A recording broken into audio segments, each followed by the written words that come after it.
So guys, luto tayo ng native na manok. Kunain ko yung bawang.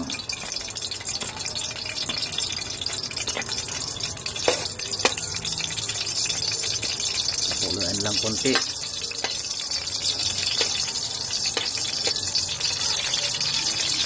Native na bawang yan guys.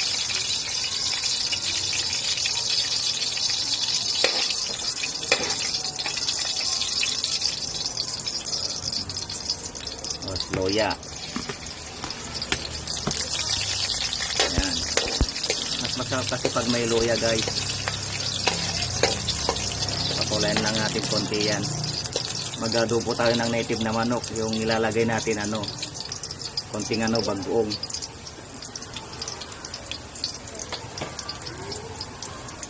Ito yung bawang at saka loya. Yan. Para mas mabango.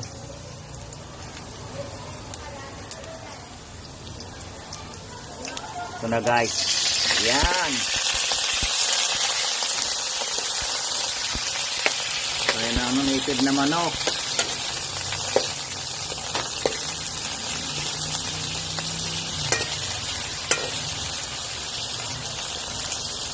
Guys. Ang lalaki yung utol.